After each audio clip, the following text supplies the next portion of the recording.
جوانو عید کا دن تھا، مدینے کی فضا خوشیوں سے مہک رہی تھی، بچے نئے کپڑوں میں خوشیاں منا رہے تھے، کھیل رہے تھے، ہنس رہے تھے، لیکن انہی خوشیوں کے درمیان ایک یتیم بچہ گلی کے کونے پر بیٹھا تھا۔ اس کے کپڑے پرانے تھے، پاؤں میں جوتے نہیں تھے، چہرہ اداس تھا، آنکھوں میں آنسو تھے، وہ خاموش بیٹھا سب کو دیکھ رہا تھا، کیونکہ اس کی ماں بھی مر گئی تھی، اس کا باپ بھی مر گیا تھا۔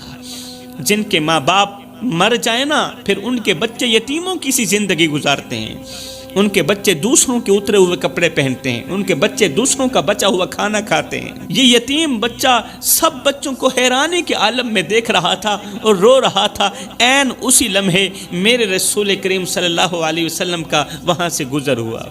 آپ نے وہ منظر دیکھا تو رک گئے، اس یتیم بچے کے پاس گئے، نرمی سے پوچھا، بیٹا تم کیوں رو رہے ہو؟ کیوں رو رہے ہو؟ کسی نے مارا ہے؟ تجھے پیاس لگی ہے پانی دوں؟ بھوک لگی ہے روٹی دوں؟ بچہ رو کر کہنے لگا، یا رسول اللہ، سب بچوں کے پاس ماں باپ ہیں، نئے کپڑے ہیں، کھلونے ہیں، خوشیاں ہیں، میرے ماں باپ اس دنیا میں نہیں رہے، میرے ماں باپ اللہ نے اٹھا لیے، میرے پاس نہ کپڑے ہیں، نہ جوتے ہیں، نہ کوئی پوچھنے والا ہے۔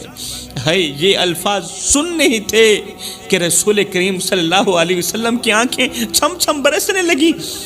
میرے رسول کریم صلی اللہ علیہ وسلم سے رہا نہ گیا، میرے رسول کریم نے اس یتیم بچے کو اپنے ہاتھوں سے اٹھایا، سینے سے لگایا اور ساتھ میں فرمایا، بیٹا کیا تم پسند کرو گے کہ محمد تمہارا باپ بن جائے اور عائشہ تمہاری ماں بن جائے؟ یہ وہ لمحہ تھا جب یتیمی ختم ہو گئی تھی، محرومی ختم ہو گئی تھی، رب کی رحمت نے گود میں جگہ دے دی تھی اور عید کی خوشی مکمل ہو گئی تھی۔